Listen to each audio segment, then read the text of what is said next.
बैठो बैठो।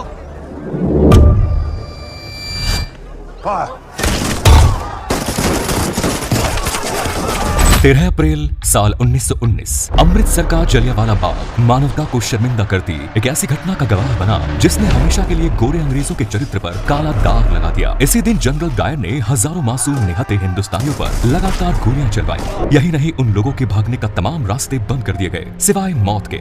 उनके पास कोई रास्ता नहीं था। आगे जाकर क्रांतिकारी उधम सिंह ने जलियांवाला बाग हत्याकांड में गोली चलाने का आदेश देने वाले जनरल डायर को गोली मार दी और इस हत्याकांड का बदला ले लिया। लेकिन ये सवाल फिर खड़ा हुआ कि क्या सच में मरने वाला वही व्यक्ति था जिसने उस बाग में गोली चलाने का आदेश दिया? आखिर क्या है इस हत्याकांड के पीछे की क्रूर सच्चाई? वो कौन से सर्कमस्टेंसेस थे जो इस घटना के लिए जिम्मेदार थे? आज के इस हिस्से में हम जानेंगे दिल दहला देने वाली इस घटना की एक सच्ची घटना। हमारे साथ आखिर तक जरूर बनी रहिएगा ताकि आज की पीढ़ी भी जान पाए कि आजादी उतनी भी सस्ती नहीं है जितनी आसानी से आज हम इसे एंजॉय कर रहे हैं।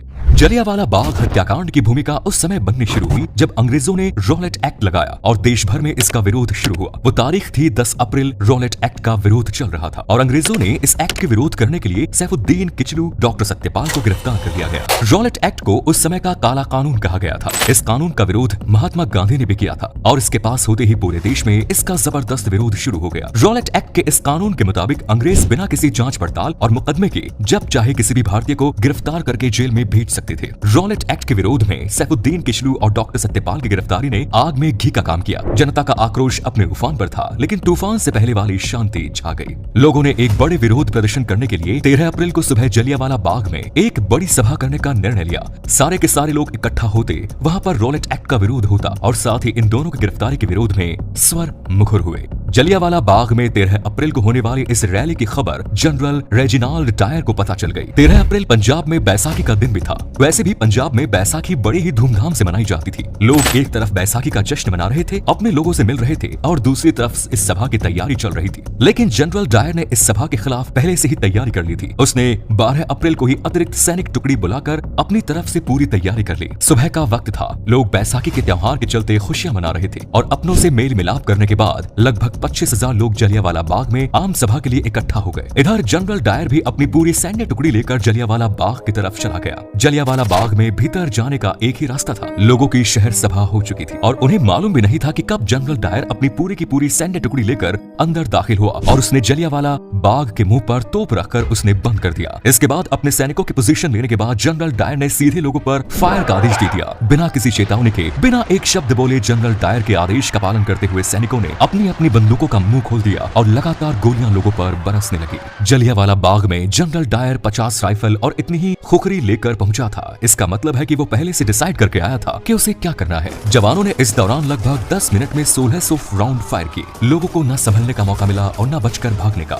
जवान बिना रुके लगातार फायरिंग कर रहे थे। जनरल डायर ने आदेश ही कुछ ऐसा दिया था। फायरिंग केवल बंदूक में गोली लोड करने के दौरान ही धीमी पड़ती थी, वरना यहाँ मौजूद जवान लगातार लोगों पर फायर कर रहे थे। लोगों में अफरा तफरी मच गई। वहाँ मौजूद महिलाएं, बच्चे, बूढ़े और जवान सभी अपनी अपनी जान बचाने के लिए वहाँ से भागने लगे। लोगों ने वहाँ मौजूद कुएं में कूदकर अपनी जान बचाने की कोशिश की, लेकिन कोई फायदा नहीं हुआ। कुछ लोग दीवार फांद कर भाग जाना चाहते थे, मगर उसका भी कोई फायदा नहीं हुआ। जनरल डायर के सैनिकों ने हर किसी को चुन चुन कर मारने की कसम खा रखी थी। बाग के जिस कुएं में कूदकर लोग अपनी जान बचाना चाह रहे थे, उसमें से 120 इंसानों की लाशें निकाली गई। वहाँ कुआं कूदकर मरने वाले लोगों के खून से भर गया। कुएं को आज भी खूनी कुएं के नाम से जाना जाता है और इतना ही नहीं, इस बाग की दीवारों पर आज भी उस समय की गोलियों के निशान मौजूद हैं। लगातार 10 मिनट हुई इस अंधाधुंध फायरिंग के बाद जनरल डायर राक्षसों की तरह हंसता हुआ वहाँ से बाहर चला गया। इतना ही नहीं, अमृतसर की सड़कों पर जो भी भारतीय उसे नजर आता वो उसे भी गोली मार देता। मरने वालों को अपनी तोप के पीछे रस्सी से बांधकर घसीटता हुआ ले जाया गया। इस हत्याकांड के बाद अंग्रेज सरकार ने अपने आंकड़े जारी किए। उन आंकड़ों के मुताबिक इस नरसंहार में 379 लोगों की मौत हुई, लेकिन मरने वालों की असल संख्या कुछ और ही थी। हकीकत में इस हत्याकांड में हजारों लोगों की जान गई थी। इस दिल दहला देने वाली घटना ने पूरे देश को हिलाकर रख दिया। चारों तरफ इस घटना की निंदा होने लगी और इस घटना की जांच का जिम्मा लेफ्टिनेंट माइकल ऑडवायर को दिया गया। गोली चलाने वाले जनरल डायर ने अपनी सफाई में कहा कि गोली चलाना उसकी मजबूरी बन गई थी। उसे अपने कर्तव्य का पालन किया। अगर वो गोलियां नहीं चलवाता तो वहाँ मौजूद भीड़ उसे ही मार देती।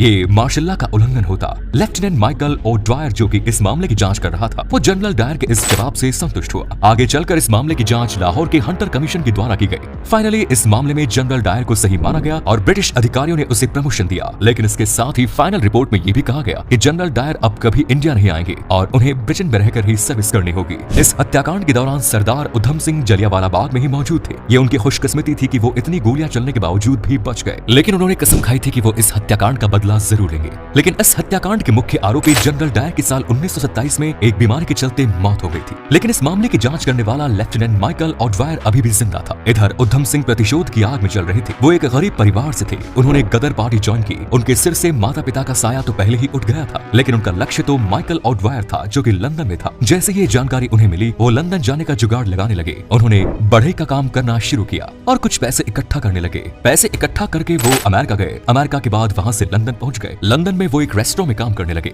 रेस्टोरेंट में काम करते हुए पैसा जमा कर रहे थे ताकि एक पिस्टल खरीद सके। इतने सब काम करने के चक्कर में उधम सिंह को पूरे 21 साल लग गए। आखिरकार फाइनली वो समय भी आ गया जब उधम सिंह अपने लक्ष्य के करीब पहुंचे। साल 1940 में लंदन के क्रैक्सटन हॉल में ईस्ट इंडिया एसोसिएशन और रॉयल सेंट्रल एशियन सोसाइटी की मीटिंग होनी थी। इस मीटिंग में माइकल ऑडवायर भी पहुंचा था और उधम सिंह एक किताब में बंदूक रखकर ले गए थे। दरअसल किताब के पन्नों को उन्होंने बंदूक की आकृति के बीच से काट लिया था और उन्हीं के बीच में वो बंदूक छुपा कर ले गए थे। पंक्ति में सबसे आगे बैठे उधम सिंह माइकल ऑडवायर के आने का इंतजार कर रहे थे। जैसे ही माइकल ऑडवायर स्टेज पर आया, उधम सिंह ने 3 गोलियां उनके सीने में उतार दी।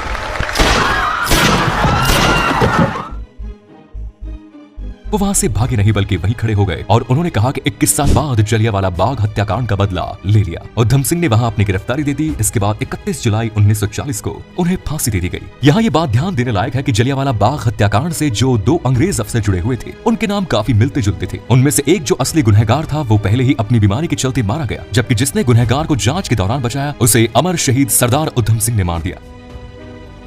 हमारी आजादी की लड़ाई में अनगिनत शहीदों ने अपने प्राणों की आहुति दी है। ये आजादी हमें बड़ी ही मुश्किल से मिली है। अब ये हमारा फर्ज है कि हम इस आजादी को हमेशा बनाए रखें। उम्मीद है ये वीडियो आपकी उम्मीदों पर खरा उतरा होगा। धन्यवाद।